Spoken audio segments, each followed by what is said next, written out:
बच्चों, ये आपकी किताब मल्हार का पाठ 3 की पहली बूंद कविता है। ठीक है, क्या है? कविता है और इसके लेखक हैं गोपाल कृष्ण कौल। और इन्होंने वर्षा ऋतु पे ही ये कविता लिखी है, जो आपको बहुत ही अच्छी लगेगी। आप लोग इसको ध्यान से पढ़िएगा कि जब वर्षा ऋतु, जब गर्मी के बाद बरसात होती है तो कैसा वातावरण हो जाता है, कैसे पेड़ पौधे हरियाली छा जाती, उसी का बड़ा ही सुंदर चित्र यहाँ पर उन्होंने वर्णन किया है। ठीक है, अब मैं पढ़ना शुरू करती हूँ। वह पावस का प्रथम दिवस था, पहली बूंद धरा पर आई, अंकुर फूट पड़ा धरती से, न जीवन की ले अंगड़ाई। अब इस पैराग्राफ का अर्थ है वह पावस मीन्स होता है वर्षा ऋतु या मानसून। ठीक, तो जब गर्मी के बाद पहली वर्षा हुई, तब उस पहली वर्षा की बूंदें जब धरती पर पड़ी तो पहली बूंद धरा पाई। वह मतलब कि वर्षा ऋतु का प्रथम दिन था जब वर्षा ऋतु की पहली बूंद इस धरती पर पड़ी। पहली बूंद धरा पाई, धरा मीन्स धरती पर। अंकुर फूट पड़ा धरती से, न जीवन की ले अंगड़ाई। जब वर्षा ऋतु की पहली बूंद इस धरती पर पड़ती है तो धरती के अंदर जो बीज, जो आप लोग जब कोई पेड़ पौधे का नहीं बीज लाते हो, उसको धरती के नीचे दबा देते हो तो उसमें से एक छोटा छोटा सा एक अंकुरी टाइप निकलता है, रेसे जैसा।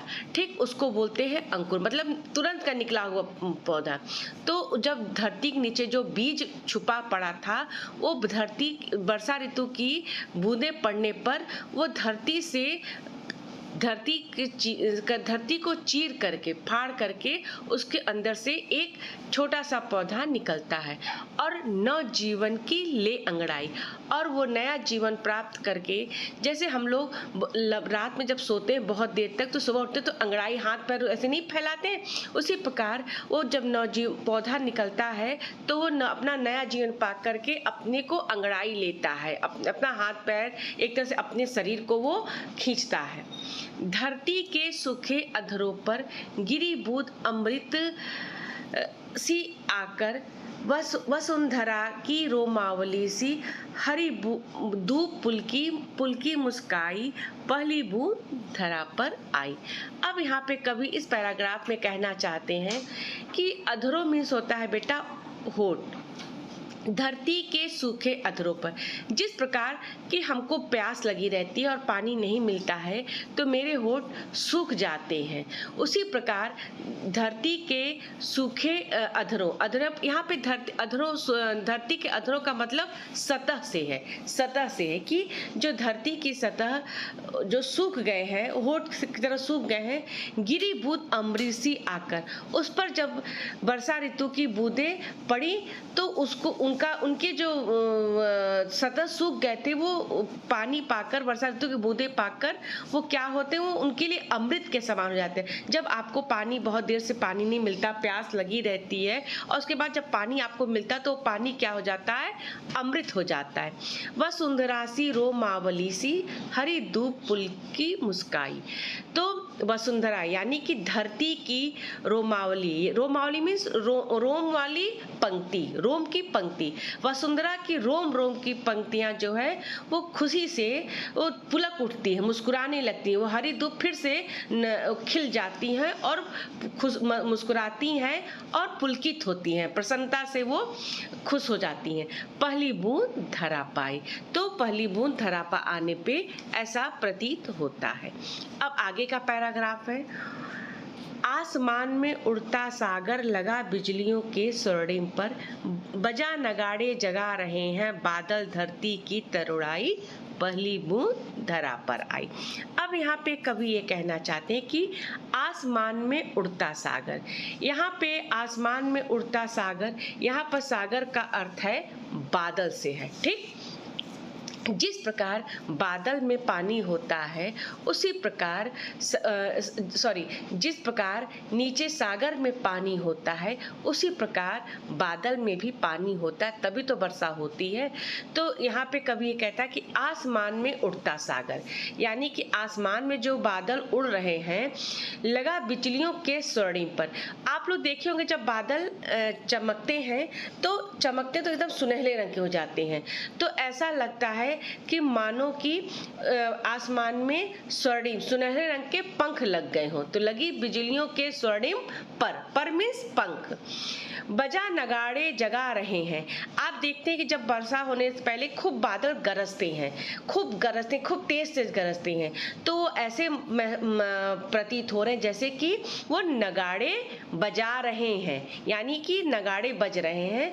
और वो क्या कर रहे हैं, किसको जगा रहे हैं? बादल धरती की तरुणाई, यानी कि वो धरती की नई तरुणाई मीन्स नई जवानी, यानी कि उनको जगा रहे हैं, उनको बता रहे हैं। नगाड़े बजा बजा करके बादल धरती के नौयौवन को जगा रहे हैं। पहली बूंद धरा पर आई। अब इसमें देखिए, नीले नैनों सा यह अंबर, काली पुतली से ये जलधर, करुणा विगलित अश्रु बहाकर धरती की चिर प्यास बुझाई, बूढ़ी धरती शशि श्यामला बनने को फिर से ललचाई, पहली बूंद धरा पाई। यहाँ पे नैनों का अर्थ होता है बेटा आँख, आँखें, नेत्र।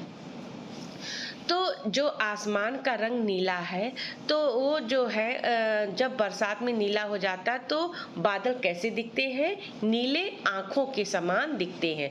और काली पुतली सी ये जलधारा, आपके जैसे आँखों में काली गोल गोल पुतली होती है, तो आसमान में जब बारिश होना तो कभी कभी काले काले बादल जगह जगह दिखते हैं। तो वो क्या दिख रहे हैं? वो जैसे लग रहा है कि उनकी नीले आँखों के बीच में वो काली पुतली है जिसमें कि जलधारा, यानी कि वो वर्षा ऋतु की बूंदें भरी पड़ी हैं। करुणा विगलित अश्रु बहकर, और दुखी मन से धरती की वो दुखी होकर के वो विगलित होकर अश्रु बहा रहे हैं, यानी कि नीले आंखों के समान यह आकाश, और जो बीच में काली काले बादल पुतली के समान, इसमें आंखों में जल भरे हुए हैं। करुणा विगलित यानी कि दुखी होकर के वो क्या कर रहे हैं? अश्रु में आंसू बहा रहे हैं। और धरती की चिर प्यास, चिर मीन्स होता है बहुत पुराना, बहुत दिनों से, बहुत समय से क्या है, धरती क्या है, बुझी हुई है, उसको प्यासी हुई है। तो उस पे वो दुखी होकर के उनको आंसू बहा करके उनकी प्यास को बुझा रहे हैं। बूढ़ी धरती शशि श्यामला, शशि श्यामला मीन्स होता है बेटा हरा भरा। तो धरती, जो बूढ़ी धरती जो कि सूख के नीरस हो गई है, बेजान हो गई है, उसमें फिर वर्षा ऋतु के बारिश होने से फिर वो हरी भरी हो गई है, और उसके मन में फिर से हरा भरा होने की इच्छा जागृत है, लालच भर गया है। फिर से उसमें जब पानी की बूंदें पड़ती हैं तो उसको हरा भरा होने का मन करता है।